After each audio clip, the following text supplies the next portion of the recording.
오늘은 승설제에서 개완 사용법에 대하여 설명을 드리도록 하겠습니다. 개완은 사이즈에 따라서 다양하게 나눌 수가 있고, 그리고 재질에 따라서도 다양한 종류의 개완이 나오고 있습니다.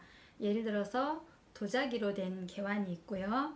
그리고 유리로 된 개완이 있고, 은으로 된 개완도 있고, 자사로 만들어진 개완 등등 여러 가지가 있습니다. 그 중에서 저는 오늘 사이즈에 따라서 설명을 드리도록 하겠습니다. 먼저 제일 작은 사이즈입니다. 이 제일 작은 사이즈 같은 경우에는 보통 지금 현재의 오늘날 오룡차를 우릴 때 가장 많이 사용하고 있습니다. 왜냐하면 오룡차는 차와 물의 비율이 다른 차들에 비해서 비례가 좀 진하게 마시는 편이라서 1대 22의 비율, 5g에 보통 110ml 신평을 할 때 그렇게 하는데, 보통 저희가 차를 마실 때는 중국 사람들은 7, 8g을 넣고 차를 우립니다. 하지만 우리 한국 사람에게는 그 찻잎의 양이 조금 많을 수 있습니다. 일반적인 견해로 저 같은 경우에는 그 오룡차를 워낙 많이 마시고 좋아하기 때문에 7g, 8g 뭐 상관없이 마시는데요.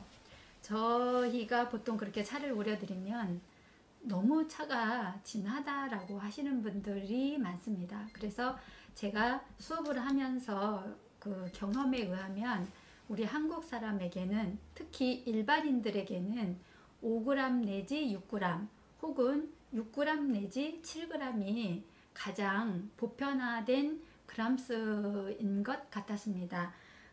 보통 우리가 개완은 뚜껑과 그리고 완 그리고 밑에 받침, 이렇게 세 가지로 구분이 되어 있는데요.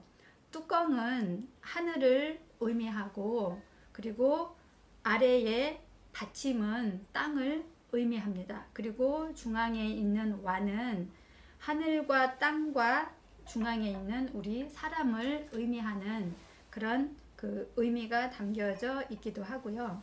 보통 개완 뚜껑을 잡았을 때 중국 사람들은, 특히 여성일 경우에는 손을 수인이라고 하죠. 난화 형태의 모양을 많이 합니다.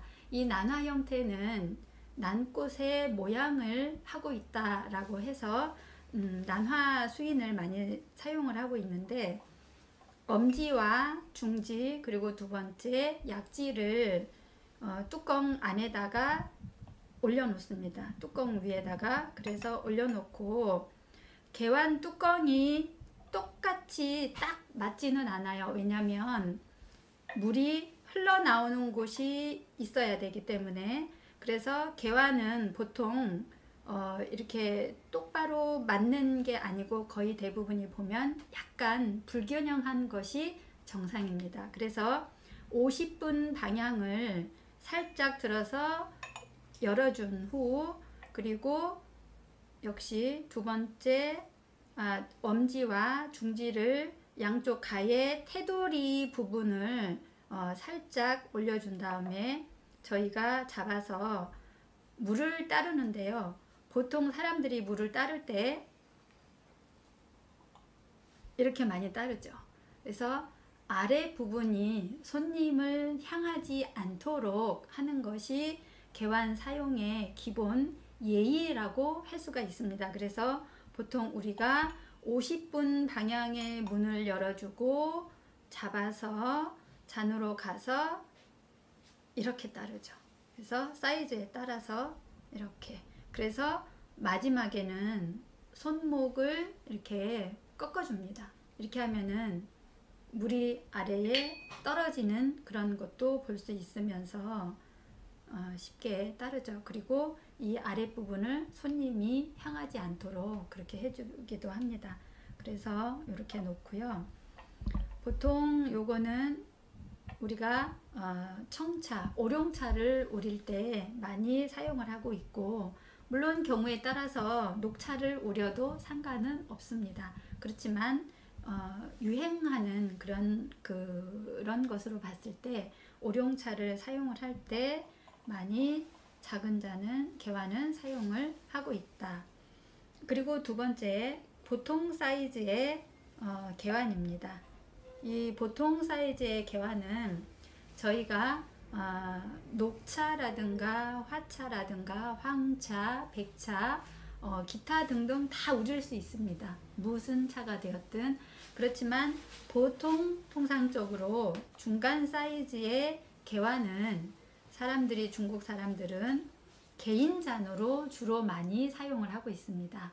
특히 이런 개환에 녹차 2g 내지 3g, 물론 황차, 홍차도 여기에 해당하는 그람수가 되겠습니다. 그래서 2-3g의 찻잎을 넣고 물의 온도를 조절해서 우리가 보통 차를 많이 마시고 있는데, 개환을 개인 잔으로 사용을 하였을 때는 양손으로 가지고 와서 왼손으로 아래에 받침을 잡아줍니다. 그리고 오른손을 올려서 물이 담겨져 있죠. 만약에 그러면 이렇게 밀어주는데 정면으로 밀지 않고 10분 방향으로 밀어줍니다.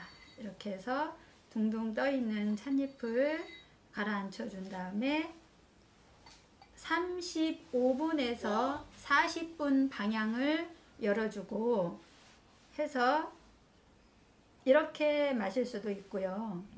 그리고 이렇게 역시 똑같이 해서 살짝 돌려줘서 이렇게 마실 수도 있습니다. 그래서 3분의 1의 차탕을 남겨두고 두 번째 뜨거운 물을 첨가해서 다시 또 개인 잔으로 마시면 되겠습니다. 그리고 지금 이제 여기에 유리개환이 있는데요. 이 유리개환을 사용할 때는 중국 사람들은 가급적이면 아주 예쁜 그리고 잘 만들어진 완벽형의 특급의 차들을 우릴 때 이 유리개환에 사용을 많이 하고 있습니다. 그리고 화차라든가 그런 예쁜 것들, 예쁜 찻잎들, 예쁜 꽃잎들을 넣고 우릴 때 유리잔에 넣고 우려서 마시면 우리가 보는 시각적인 면에서도 굉장히 차를 마실 때 기분 좋게 우려 마실 수 있겠지요. 그래서 나중에 제가 개환 사용법이라든가 개인 사용법, 그리고 유리잔을 사용을 하였을 때 따로 각각 설명을 드리면서 보여드리도록 하겠습니다. 그리고 지금 이것은 다른 거보다 많이 크죠. 저 같은 경우에는 이 아래에 받침 부분이 많이 크기 때문에 저는 이것을 헌다용이나 진다용으로 개인적으로 사용하고 있는 개환입니다. 그래서 이 개환은 사실 오야제 선생님의 개환인데 제가 굉장히 좋아하는 개환입니다. 그래서 다른 개환이랑 전혀 다른 그런 색다른 개환이라서 제가 오늘 특별히 설명을 드렸습니다. 오늘 다구의 개환의 설명은 이것으로 마치도록 하고, 다음에 하나씩 차를 우리는 것을 여러분들께 보여드리도록 하겠습니다. 고맙습니다.